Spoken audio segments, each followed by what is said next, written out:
Hello, class. Welcome to today's lesson. Today, we are going to go over the law of sines. So from the feedback I got, it sounds like you did learn this in Unified 3 last year, but you learned it briefly and don't really remember it. That's pretty much what I expected.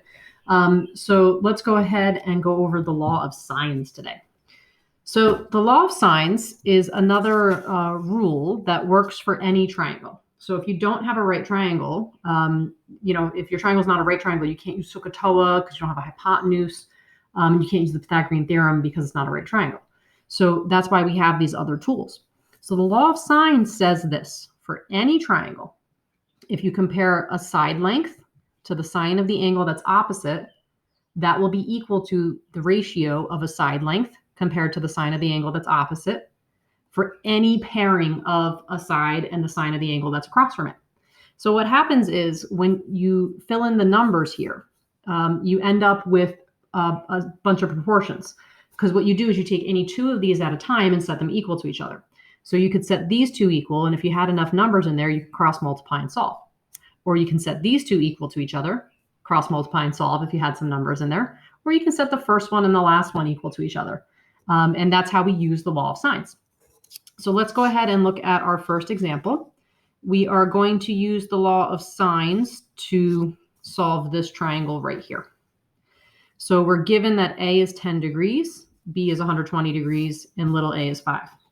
Now, right away, whenever you have two angles, you want to make sure that you know you can find the third angle. So if you have two angles given, you can always find the third angle by subtracting from 180. Now, to set up the law of sines, what we're going to do is we're going to set up 5 equals sine of 10 degrees. 5 over the sine of 10 degrees is equal to B over the sine of the angle B, which is 120 degrees, and little c over the sine of angle C. So when we fill in the things that we know, we end up with this information. So filled in A, little a, and big A. We filled in angle B, and we filled in angle C. So what we can do is take any two of these at a time and set them equal to each other. So if we set the first two equal, we're going to be able to solve for little b. Now, a lot of you, when you look at that, will actually know what to put in your calculator right from there, especially after we've done one or two of these. But here's the full process. So if we go to set the first two equal to each other, we're going to have this proportion. And one way to solve it is to cross multiply. So to get 5 times sine 120 equals b times sine of 10. And then to solve for b, we're going to divide both sides by the sine of 110. And take a moment and go ahead and put that in your calculator, because again, the calculator can be the hardest part on these problems. And when you go to put the 5 times the sine of 120 in your calculator, you have to make sure you close the parentheses before you divide by the sine of 10 degrees, and you have to make sure you're in degree mode. If you do that, you should get 24.94. And I rounded to two places because the two decimal places because the direction said so. And remember not to put degrees on that one. That's a side length. So the side length here is 24.94. So don't put degrees. It's a really common mistake that I see pretty often. Okay. And now to find side length C, which is the only thing that's missing, we can now use 5 over sine of 10 degrees. Or since we have side length B now, we could put 24.94 there over sine of 120. You want to use what's given whenever possible. Because this is a decimal approximation, it's already a little bit off. So we want to avoid using it unless we have to. Sometimes we have to. But we don't have to use that for this problem, because what we can do is use the given information of 5 over sine of 10 degrees and set that equal to C over sine of 50. If you know what to put in your calculator right now, go for it. Otherwise, you can cross multiply, or to solve, you can just multiply both sides by the sine of 50. And if it helps you to see that work or show that work, go for it. But if you're comfortable putting it in your calculator straight from here, that's okay with me.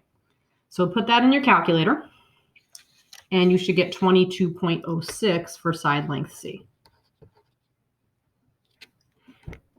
And just a quick check of our answers to make sure they're reasonable. This is the smallest angle. It should be across from the shortest side. This is the largest angle. It should be across from the longest side.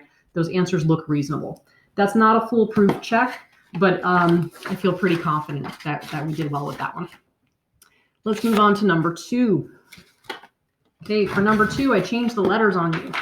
Now, changing the letters doesn't change the way this works. So using the law of sines to solve this triangle, what we want to do is set up a side compared to the sine of the angle that's opposite for all three pairings. So we want to compare little f to the sine of big F, side G compared to the sine of angle G, and so on. And you don't have to write them in alphabetical order. You definitely could write, you could write this one first, and then this one second, and this one third. They're all three are equal to each other. And now fill in the information that you know.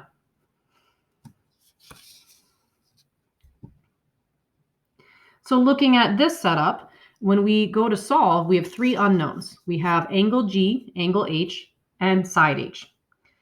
For this example, what do we have to solve for first? We have to solve for angle G first because this has two unknowns. So the first setup we're going to use, the first pairing of these ratios to make a proportion are these two, because this equation only has one unknown. So if we cross multiply, we can isolate the sine of angle G by dividing both sides by 8.2. And from here, I would use the calculator. So what I would personally do, you can do sine inverse right away and do the whole thing. So you could do sine inverse of 7 sine 110 over 8.2. It's not too difficult. Well, I messed it up, so I guess it is. I hit sine instead of sine inverse. So you can put the whole thing in your calculator if you want. I tend not to do that. What I prefer to do is put this fraction in, careful with the parentheses after the 110. And then I do sine inverse of the answer. That's my personal preference because it's less to put in the calculator at once. And again, to get that previous answer, it's second negative. Second negative will bring up that previous answer. And we get 53.34 for angle G. Don't forget to put degrees on there. And now we have to solve for the two missing pieces that remain. So when we go to look at using the original, because we want to use what's given whenever possible, and setting that equal to h over sine of angle h, you may notice that we have two unknowns. So sometimes people think, oh, I'm stuck. I can't solve this. I have to find a different way. We can solve this because once again, the key is remembering whenever you have two angles in a triangle, you can automatically solve for the third because all three add up to 180. So if you go ahead and do that, you'll end up with 16.66 for angle H. Now, if you plug 16.66 in for angle H, you have a proportion that you can solve because this only has one unknown, little h, so you can solve that. Just notice that I did use the approximately symbol at this point because this is now not exact because the 16.66 was already an approximation. So this is an example where we have to use an approximation in our calculations, and that's okay. If we have to, we do it. So go ahead and solve that. If you can go straight into your calculator, that's great. If you'd be more comfortable doing the algebraic work to solve for h first, that's fine as well. And once you put all that in your calculator, you should get 2.50 or 2.5. And I'm just going to throw that in the calculator real quick. 8.2 sine 16.66. Close those parentheses before you divide by the sine of 110. And that's our answer. All right. So that's the law of sines. One thing you're probably thinking is this is so much easier than the law of cosines. Yes, it is. It's less work. It's less algebra for solving. And these are not the only ways to solve these triangles, by the way. There are other ways you can use geometry to figure out the answers. But what we're looking at in these two lessons is law of sines and law of cosines. So that's why I use the methods. And the next thing I want to talk about with you is how to know when to use which law. Okay, because I think you prefer the law of sines right now, but you want to be aware of when to use which one because you don't always have a choice. So I don't know if you've noticed, but for all the problems so far, for most of the problems so far, I've given you 3 pieces of information, and it's been side, side, side, side, angle, or angle, angle, side. Those are your congruence theorems from geometry class. So if I give you 3 sides, there's only one triangle you can make. So you're able to solve for those angles because there's only one triangle that you can make. So you're not running the risk of getting, different triangles. Like you might get one and then your peer gets a different set of angles and your peer gets a different set of angles. That can't happen because if I give you 3 side lengths, there's only one triangle that can be made. So everyone in the class should come up with the same answers for those 3 missing angles. If I give you a side and angle on a side, there's only one triangle that can be made. So everyone in the class should come up with the same for the third side that's missing and the 2 angles that are missing. Now, when I give you this information, if I give you all 3 sides or side, angle, side, you need to use the law of cosines. If I give you angle, side, angle, angle, side, you need to use the law of sines. But the thing is, you actually don't need to memorize that at all. Not only because you're at home and I'm not going to assess you on this, but because you don't need to memorize it. You can always figure out which one you need. So looking at this example, what I gave you here is all 3 sides. This is side, side, side. So according to what we just saw, we should use the law of cosines. That's true. That's great. We can use the law of cosines to solve this triangle. However, I claim that you don't need to memorize that it was law of cosines because it was side, side, side. Because you can just jump in and try it. So if you were to jump in and plug in the numbers and try law of cosines, like starting with this guy, you'd have 4 squared equals the sum of the squares of the other 2 sides minus 2 times their product times the cosine of the angle that's across from the side you started with. You can solve this. There's only one variable. You can solve for angle A. Likewise, if you set up the one that starts with little b, you can solve for angle B. Once you have 2 angles, you can always solve for the third angle by subtracting from 180. So law of cosines works. Now, let's say that you didn't realize, oh, it's side, side, side, so I should use law of cosines, and you weren't sure. If you try to set up the law of sines, look what happens. So if I set up the law of sines with the same problem, I get 4 over the sine of angle A equals 3 over the sine of angle B equals 6 over the sine of angle C. Think about trying to set any 2 of these equal to each other. If you set these 2 equal, you can't solve because you have 2 unknowns. If you set those 2 equal, you can't solve because you have 2 unknowns. And same deal if you set the first one and the third one equal, you can't solve it. So you don't actually need to memorize when to use law of sines and when to use law of cosines, because if you try one and it doesn't work, then you just go do the other one. That's all. So likewise, for my next example, for my next example, what we have here is we have a side and 2 angles. So is this angle, angle, side, or angle, side, angle? Well, this one is angle, angle, side. Because to be angle, side, angle, you'd have to have the included side. So like, let's say I gave you an example where I gave you this angle and this angle. To be angle, side, angle, I'd have to give you the side that's included. All right. So this side is not the included side. The side that's included between these 2 angles would be this side. So if I gave you this side, it would be angle, side, angle. And if you're thinking right now, like, oh boy, I don't remember this stuff so well, don't worry about it, because as I said before, you don't need to know, you don't need to memorize when to use law of sines, law of cosines. So if you're on board here and you're like, yes, that's angle, angle, side, so I have to use law of sines, that's great. Even if it were angle, side, angle, you'd use law of sines anyway. But once again, you don't need to memorize that, because if you try law of sines, it's going to work for you. So if you set up the law of sines, you'll have 3 compared to sine of 32 equals b compared to the sine of 18 equals little c compared to the sine of angle c. You can solve this. You would first solve for b. You already have angle c, because anytime you have 2 angles, you automatically can find the third. So you'd be able to solve for side length c. But if you were to try law of cosines instead, look what happens.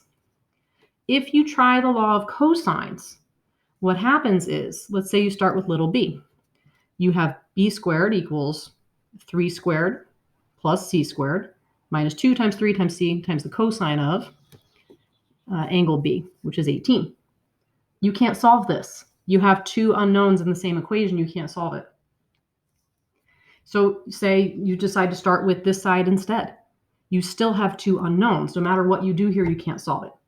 Now, technically, if you write enough of these, actually these two together, it's two equations with the same two variables. It's a system. You could technically solve it, but I don't think you want to try to solve that. Okay? So if the law of cosines just isn't working for you, then you go do law of sines instead. Okay. Now, so far, I think you prefer the law of sines because you're like, oh, that's easier. I like it better. Let me show you something about the law of sines to let you know that it actually can be very tricky. Okay, continuing our work with the law of sines. One thing we have not discussed yet is that there's something called the ambiguous case. And we're going to run through that today. It gets pretty complicated. Some school years I spend like a day on it. Some school years I spend a couple days on it. Depends how much time we have. We're going to run through it kind of quickly this year. This is used when you're given side-side angle. Now, you may realize that was not on the list before. On the list was side, side, side, side, angle, angle, side, angle, because those are your four congruence theorems from geometry class. Side, side angle is not on there. And the reason is, if I give you a side, side angle, it's possible that there's not just one triangle. It's possible that you could get a different answer than someone else in the class. And that's because depending on what I give you, you might be able to make one triangle or even two different triangles, or it's possible there's no triangle to be made at all. So that's why we haven't talked about that one yet. So let's talk about the different cases because, again, you could have 0, 1, or 2 possible triangles. So I break these down into two categories. If the given angle for side-side angle is obtuse or if it's acute. Let's start with obtuse because there's only two things that can happen there. And I think they're reasonable to understand. So here's the first scenario. Here I have a side angle that are given. So anything in pink is given, cannot be changed. It's fixed. So this is the length that I gave you for that side. This is the length I gave you for that side, and this is the angle. Okay? Now see this in black that's dashed? Because that can be any length you want. That third side is not a fixed length. Any length you need to make a triangle. And this angle, I made that black and dashed as well, because you can move this side anywhere you want to try to make a triangle. Okay? So that's also why I put that arrow on there to let you know that you can move that anywhere you want to try to make a triangle.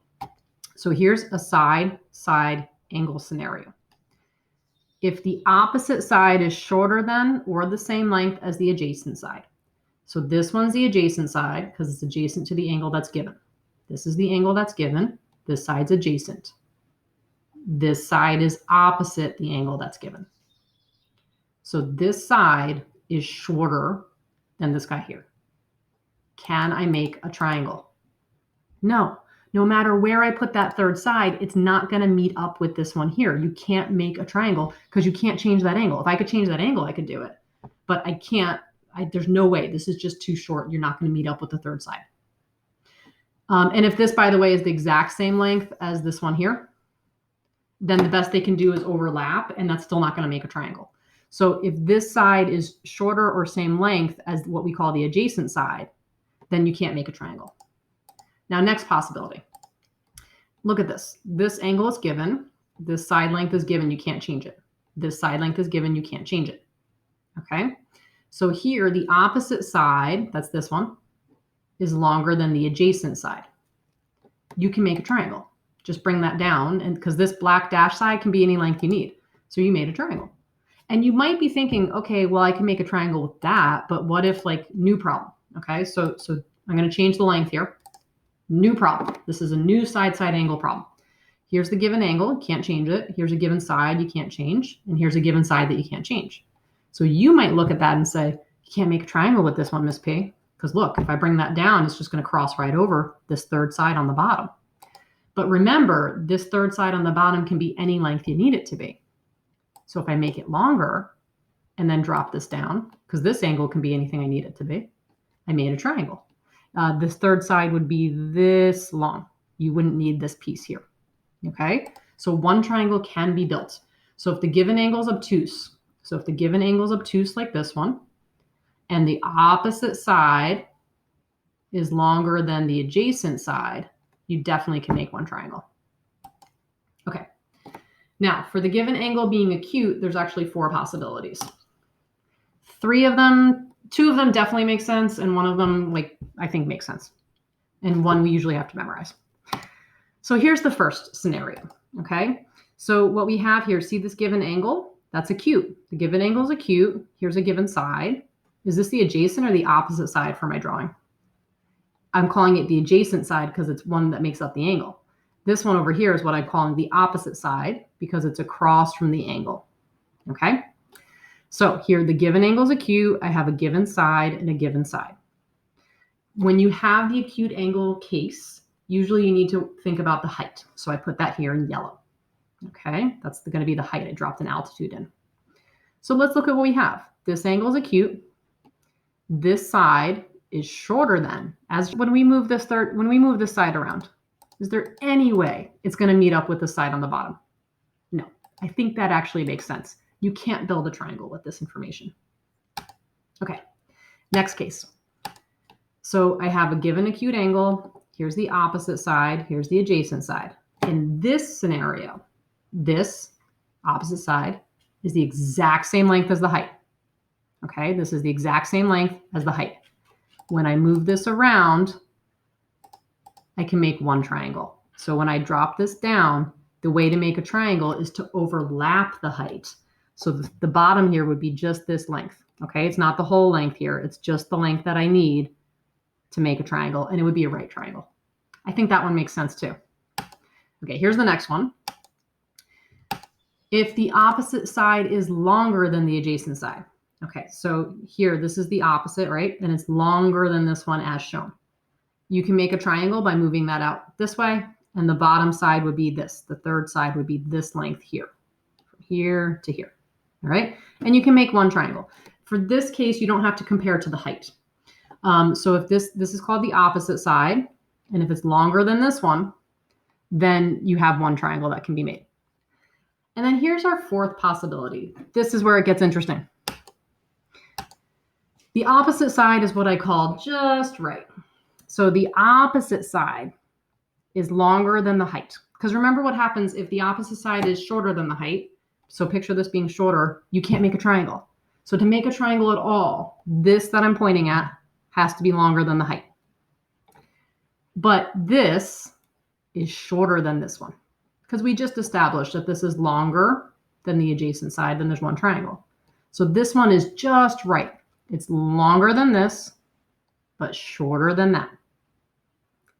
You can actually make 2 triangles. So that's one so far. The bottom side would be this length, but we can actually make a second triangle. How do I make a second triangle with this? Where do I put this opposite side?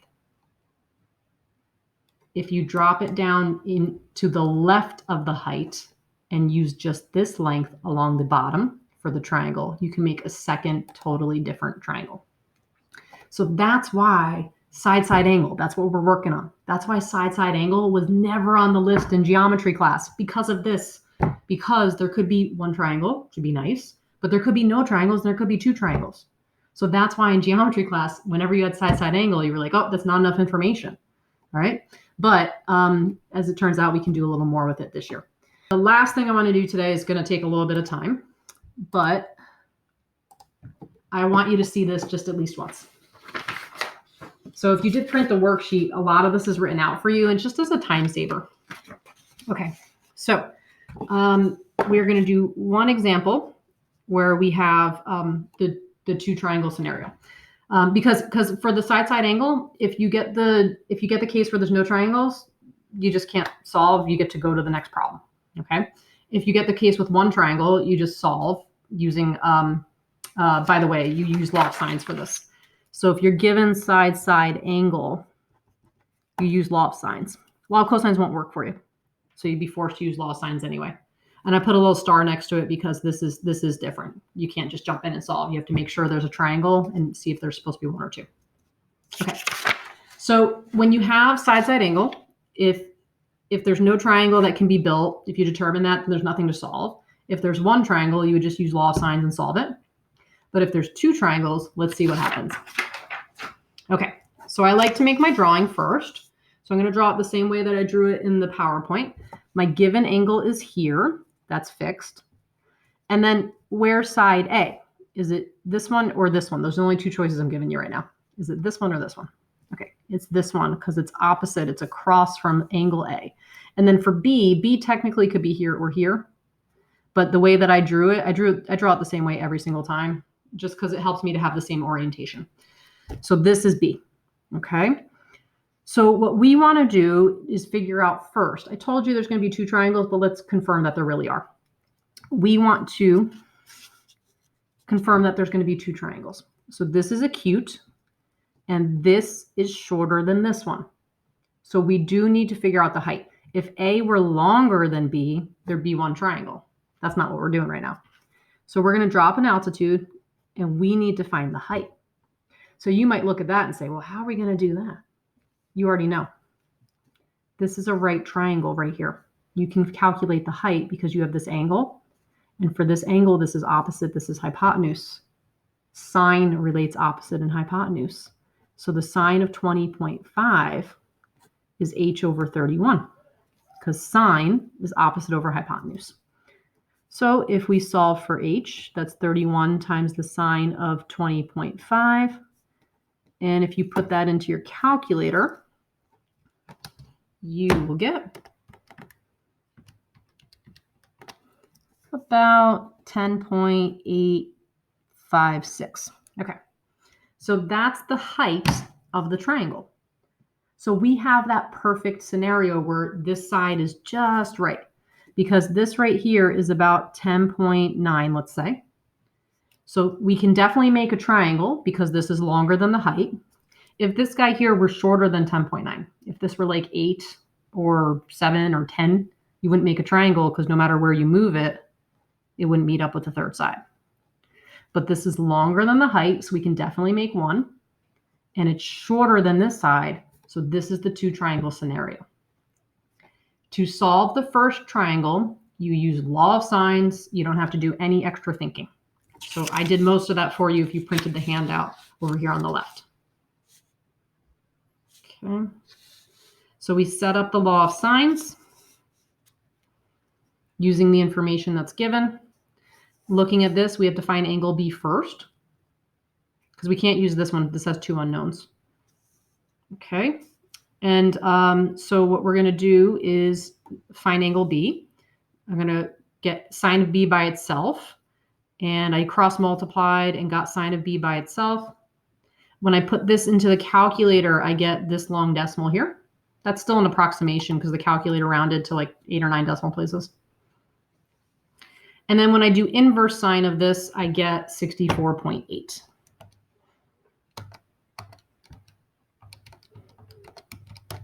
Okay, and that's what we got. Now that we have angle B, we can find angle C.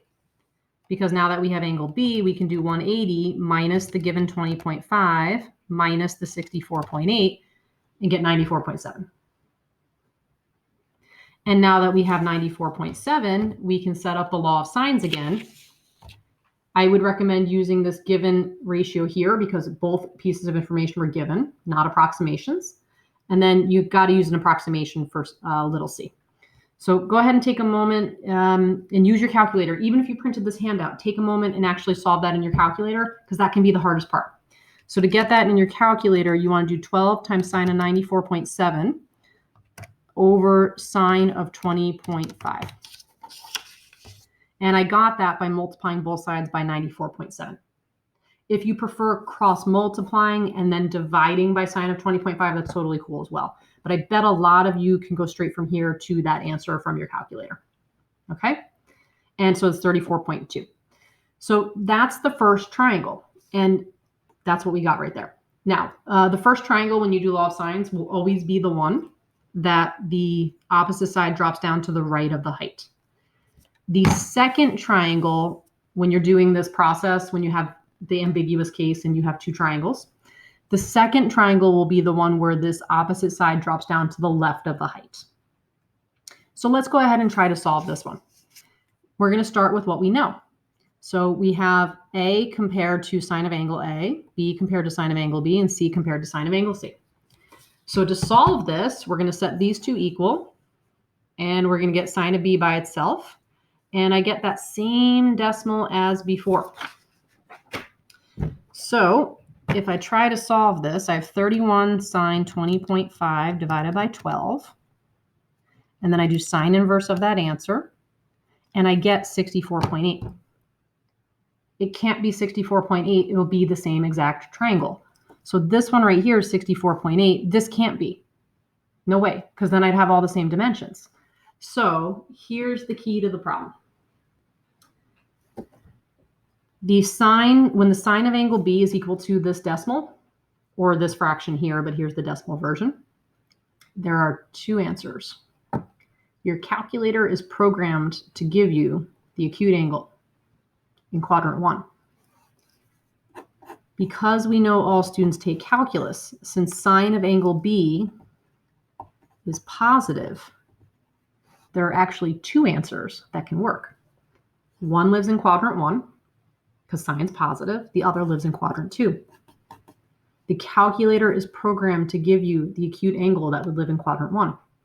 So our job is to find the other angle, the angle that would be in quadrant 2, that would satisfy this equation.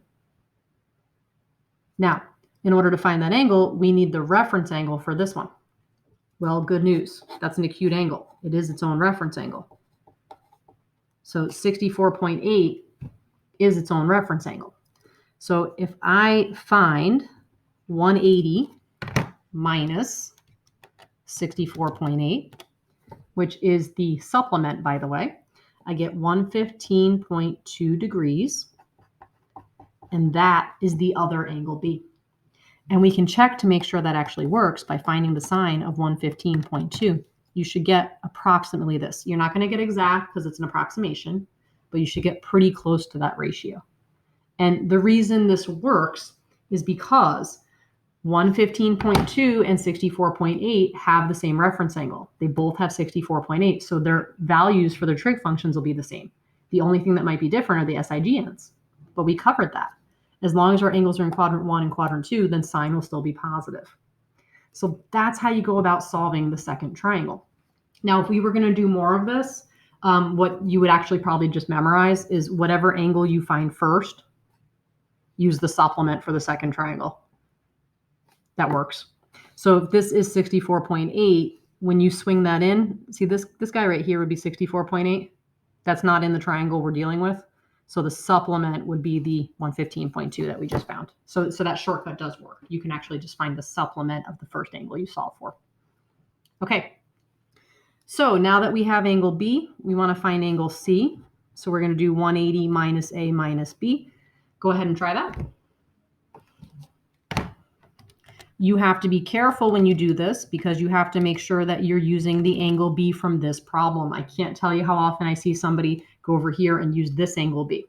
This is a different triangle with different dimensions. Some of the dimensions are the same. The given ones are the same, but some are different. So you have to make sure you're using the angle B from this triangle. And that should actually make sense because look at angle C here. Angle C here appears to be an acute angle, whereas angle C over here actually end up being obtuse. Okay, and our last job is to find little c. So I'm going to use 12 over sine of 20.5. And those dimensions were for both triangles because those were given. And then we want to find little c using the angle C from this triangle. So if you go ahead, and I think you can put that in your calculator from here because you would multiply both sides by sine 44.3. And then divide by sine of 20.5. And little c for this triangle is 23.9. And if you look, just to kind of compare, see this should be shorter. When you swing this side A into the left of the height, this side C becomes a shorter side than it was in this triangle. So if you look, those are the two totally different measurements at this point. All right, so that's how you solve when you have the two triangle scenario. So that concludes our work with law of sines and law of cosines. If we had more time, we could do more. And if anyone's interested in extra problems, I'd be happy to share them with you. And the proof of the law of cosines is actually kind of neat. If anyone wants to see it, let me know. I can do a quick video on it. All right, thanks for watching, guys. Our next lesson, we're going to start our review topics.